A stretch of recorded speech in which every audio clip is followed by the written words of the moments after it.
What's going on, everyone? It's your boy Dead on Dave. Welcome back to the channel. I'm going to talk about something we usually don't talk about here on Dead on Dave Productions, and that's TNA. Now, you can look at this as a good thing or a bad thing. Me, I'm looking at it as a very bad thing. Look, I'm not a TNA hater. I don't say anything negative about TNA very often, other than the fact that they don't entertain me. And that's the biggest thing when I watch a wrestling product. More importantly, when I review a wrestling product, I have to be entertained. And TNA just doesn't do it for me. They don't do it in their promos. They don't do it in their ring. And they certainly, well, not all the time in the ring. Now, don't get me wrong. There are some very good matches within TNA every now and then. I do not want to make that conception out there. I don't want that generality put out there because that's not true. I do like some of the wrestling.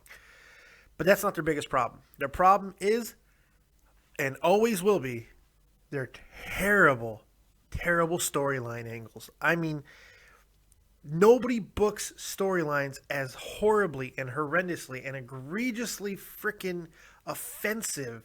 And I'm not talking like offensive as like racism or sexism or anything like that. I'm talking about intellectually offensive as TNA does. Yes, even more offensive than WWE storylines at times.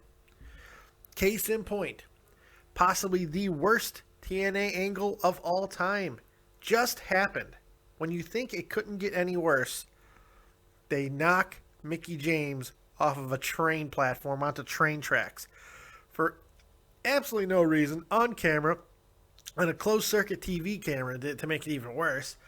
James Storm, after meeting with Mickie James to try to convince her to join his revolution, which she declined, he knocks her onto some friggin' train tracks and then mocks her.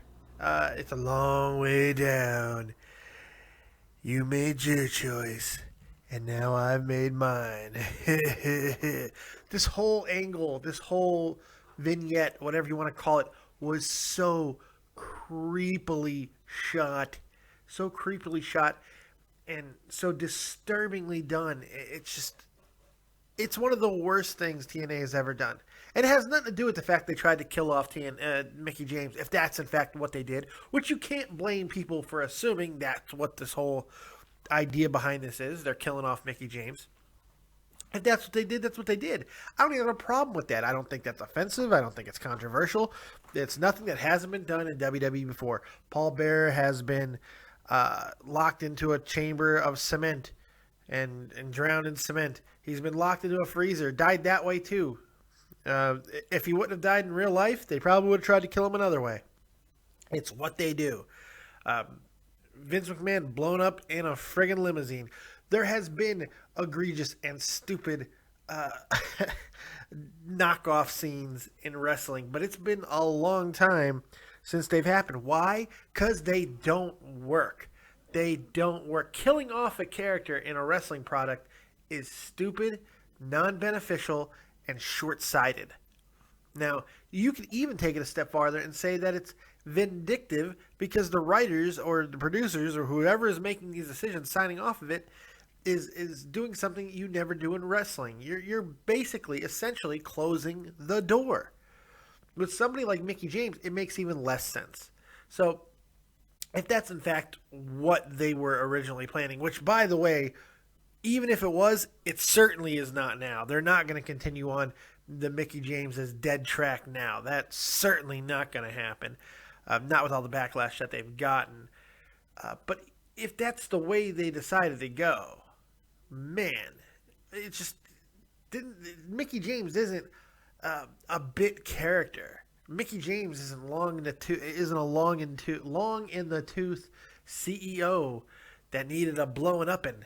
No, this makes no sense. And the fact that it was so poorly done, too.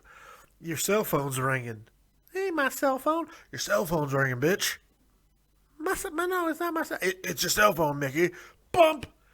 It was so stupid. Okay, here's another thing. If you're going to crouch down and taunt her after, why bump her like it was an accident? Why not just full-on double-arm push her? You're going to taunt her anyway. You're on camera getting caught by a closed-circuit television camera.